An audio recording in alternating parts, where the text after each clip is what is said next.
The fog rolled thick through the Appalachian hollows, swallowing the trees and silencing the birds. Even the wind seemed to hold its breath as the old road bent into nowhere, where light never stayed long. The mountains here were older than memory, older than names, and for as long as the people of Pine Hollow could remember, there were stories whispered about what lived beyond the tree line, stories no one dared repeat after sundown. The old church stood at the edge of a forgotten ridge, swallowed by vines and silence. Its roof sagged under decades of rot, and its steeple leaned like a weary sentinel over the hollow below. Inside, the air was thick with mildew and dust, heavy with the scent of rain seeping through broken shingles. It was here, beneath a fractured stained glass window depicting a faceless saint, that the young documentarian made his first discovery, a collection of black and white photographs that shouldn't have survived the decades. They were spread across the altar, their edges curled and stained with age, but the faces they captured were disturbingly clear. At first, he thought they were portraits of a rural family, the sort of historical artifacts you might find in any Appalachian archive. But as he studied them closer, unease crawled over him like frost. The people in the photos weren't quite right. Their eyes, though human, seemed slightly misplaced, the pupils stretched in a way that made them appear perpetually watchful. The smiles were faint but too symmetrical, like an imitation of warmth. In one photo, a woman held a child whose limbs seemed oddly jointed, the angles wrong, as if the bones beneath the skin didn't grow the way they should have. He lifted the images one by one, brushing away grime, and noticed that several bore faint inscriptions on the back, single names, always the same 2 or 3 repeated through the collection. He realized then that these were not generations of different families but the same bloodline repeating itself, faces echoing faces, deformities evolving but never disappearing. Each photograph seemed to whisper the same silent story: something had gone wrong here, long ago, and it had been kept hidden. In the last photograph, half torn and warped from heat, a group stood in front of the same church where he now knelt. Their clothing was from the early 1900s, their expressions lifeless, yet every face stared directly into the lens with a familiarity that sent chills up his spine. The strangest part wasn't their deformities, it was that one of the figures in the photograph looked almost exactly like him. The same eyes, the same line of the jaw, the same quiet stare. He blinked, convinced it was a trick of light, but when he looked again, the resemblance was undeniable. A faint sound came from the far end of the church, a soft shuffle, as though someone else was there, moving among the pews. The air turned colder, and the photos trembled in his hands. He realized the church wasn't abandoned after all, and the faces in the photographs might not belong entirely to the past. The town of Pine Hollow sat like a forgotten scar at the base of the mountains, a place where stories outlived the people who told them. Its few remaining residents spoke in half-sentences and looked over their shoulders before they did. When the documentarian arrived, his presence drew quiet stares from behind curtains and half-open doors. He asked about Hollow Creek, that stretch of woods just beyond the ridge, and the air seemed to tighten around him. The name alone carried weight, like a curse that had waited generations to be spoken again. One old man sitting outside the general store finally muttered, "Ain't nothing up there but bones and bad blood," before turning his face away. Every time he tried to bring up the place, the conversation died. The waitress at the diner pretended not to hear him. The gas station attendant refused to sell him a map that showed the trail leading north. They all said the same thing in different words: "Don't go there." One woman, her face hollow from years of fear, whispered that the people of Hollow Creek had sealed themselves in long before the Great War, and that the ones who tried to find them never came back the same. Some said the families made a pact to keep their blood pure, that they shut out the world and let the mountain decide what they'd become. Others said the land itself punished anyone who trespassed, twisting their faces and minds until they matched the cursed soil beneath their feet. Despite the warnings, curiosity burned hotter than caution. The deeper the townsfolk tried to hide their fear, the more he needed to understand it. One night, while he sat in the dim light of his motel room, a knock came at the door. An elderly woman stood there, her eyes clouded and trembling. She said she'd seen him asking questions and didn't want to see another stranger vanish into the woods. From her coat pocket, she pulled a rusted compass and a folded map, the paper soft as cloth from years of being handled. She told him that Hollow Creek wasn't on any modern chart because the people there had erased themselves, burned their names, their records, their graves. Then she leaned in close and said that the woods had their own kind of memory, and once they learned your scent, they didn't let you leave. When she walked away, he noticed her hands were shaking, not from age but from something closer to terror. Through the thin motel walls, the wind carried the faint sound of something howling in the trees, long and low, like a warning too late to be heard. The guide was the only one in Pine Hollow willing to take him toward Hollow Creek. His name was Earl, a man with a face weathered by the mountains and eyes that rarely looked up from the ground. He spoke little, except to say that he knew the trails better than anyone alive. When the documentarian offered him money, Earl hesitated, then nodded slowly, warning that they'd have to leave at dawn and be back before sunset. The woods change after dark, he said, and though the words sounded like superstition, there was no mistaking the seriousness in his voice. They set out early the next morning, fog curling around the trees like ghosts waking from sleep. Earl walked ahead with a lantern swinging from his belt, his boots making no sound on the damp earth. The forest grew denser with every step, the air colder, the smell of moss and decay pressing close. The documentarian tried to make small talk, asking about the stories he'd heard in town, but Earl didn't answer. When he finally did speak, it was barely above a whisper. "There's things up here that ain't forgotten us," he said. "They just stopped letting us see them." As the day faded, they reached a narrow clearing where the trees bent inward, their trunks gnarled and fused together in unnatural shapes. Earl said they would camp there before pushing farther the next morning. The documentarian filmed the landscape, his camera catching faint movements between the branches that he dismissed as tricks of light. When night came, the forest fell silent, no crickets, no wind, not even the sound of their own breathing seemed real. Somewhere in the darkness, a branch snapped. Earl's head jerked toward the sound, and for the first time, fear flickered in his eyes. He whispered that they should pack up and leave, but before the documentarian could respond, something shifted beyond the firelight, something large and slow, watching. He must have fallen asleep at some point because when he woke, the fire had burned down to embers and the forest was heavy with fog. Earl was gone. His bedroll lay torn open, his backpack still there, but the lantern and map were missing. There were no footprints leading away from the camp, only a single streak of blood on a nearby tree, as if something had been dragged upward. The only sound was the faint creak of the lantern swaying in the distance, light flickering like a heartbeat in the mist. The documentarian called his name, but the forest swallowed the echo before it could return. The fog had thickened overnight, turning the woods into a labyrinth of pale shapes and whispers. Every tree looked the same, every path curved back on itself. The documentarian walked aimlessly, clutching the camera to his chest, his breath shallow in the cold air. Earl was gone, and the silence that surrounded him felt wrong, alive somehow, as if the forest itself was listening. His flashlight beam caught glimpses of movement in the mist, quick, darting motions that vanished before he could focus. The ground beneath his boots was soft and uneven, scattered with fragments of old bones and rusted metal. He didn't know how long he had been walking when the first voice came. It was faint at first, almost gentle, drifting through the fog like a sigh. It wasn't English, but it carried the rhythm of speech, a murmuring that rose and fell in strange, melodic patterns. He turned toward the sound, calling out, but the forest gave no answer. Then came another voice, echoing from the opposite direction, low and rasping, repeating the same haunting syllables. He realized they weren't speaking words at all, it was something older, more primal, like the forest breathing through human throats. Panic crept into his chest as he spun in circles, trying to find where the sounds were coming from. Each time he thought he was getting closer, they moved again, whispering just beyond sight. He stumbled into a clearing surrounded by dead trees, their bark peeled away as if something had scraped against them. The air here smelled of iron and damp earth. The whispers grew louder, multiplying until they filled every inch of the space around him. It was impossible to tell if they came from the trees or from beneath the ground itself. His camera, still running, began to glitch, the frame flickering between static and blurred faces that weren't there. In one flash, he saw a figure standing at the edge of the fog, tall, thin, its head tilted unnaturally to one side. The moment he blinked, it was gone, but the voices grew sharper, closer. He shouted into the mist, demanding to know who was there, and the voices stopped all at once. The sudden silence was worse than the noise.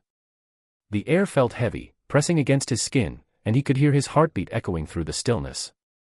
Then, from somewhere just behind him, a single voice spoke in perfect English, calm, deliberate, and far too close.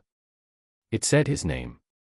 When he turned, the forest was empty, yet he could still feel the breath of something unseen moving through the fog, circling him, learning the sound of his fear.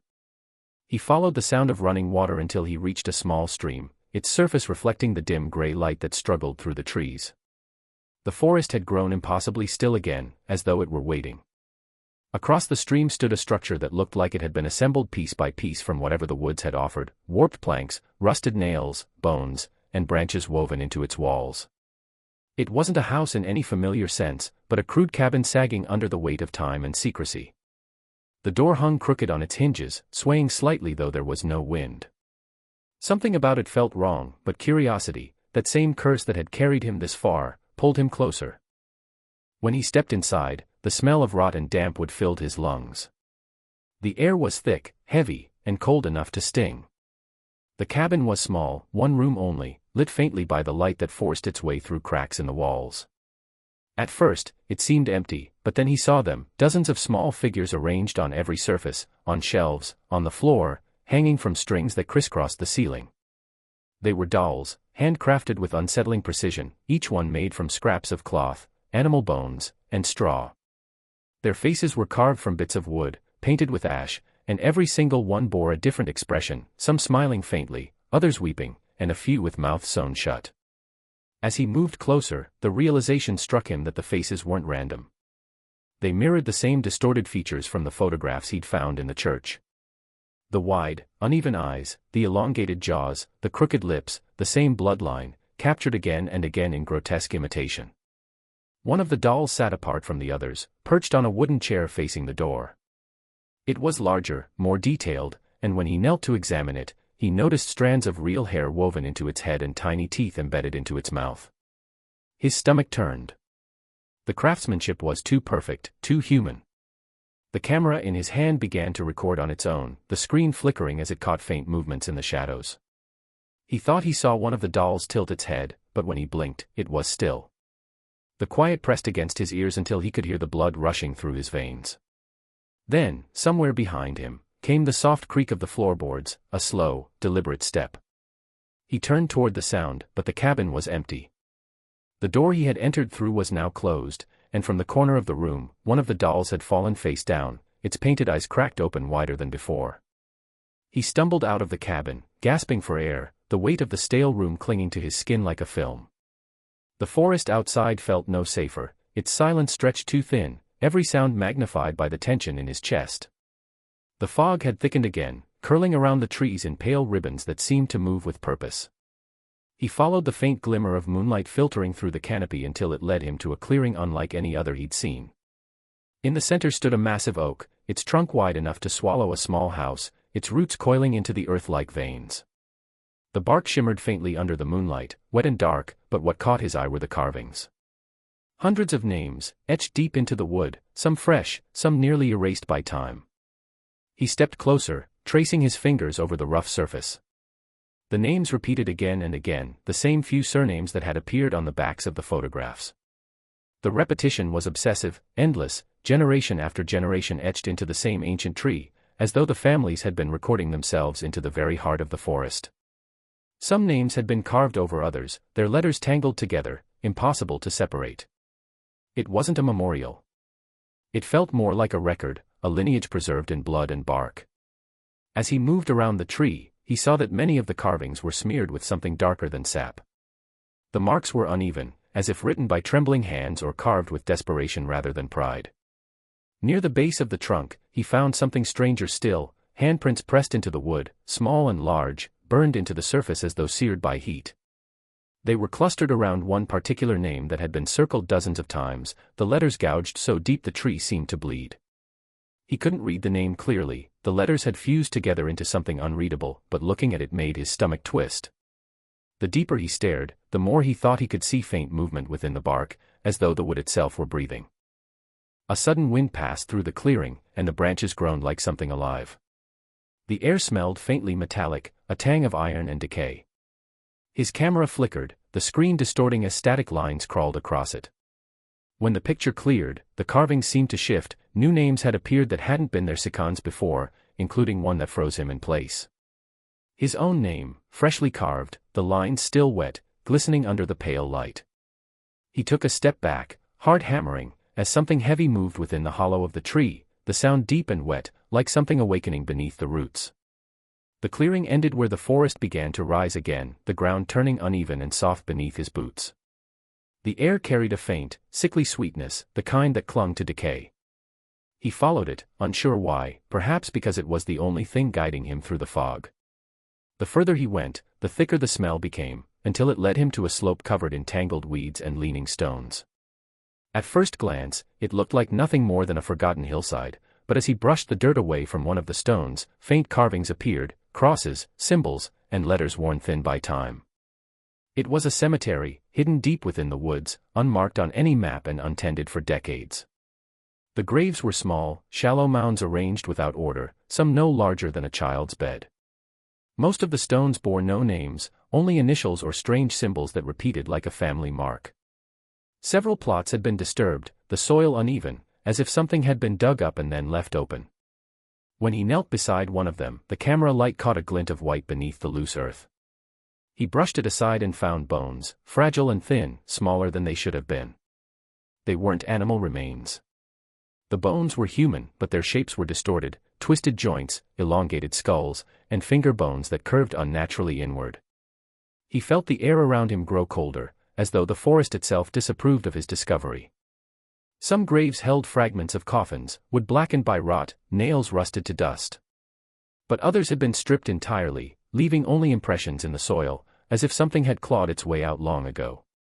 He tried to convince himself it was animal scavenging, but the careful precision of the disturbances said otherwise. Someone had opened these graves on purpose.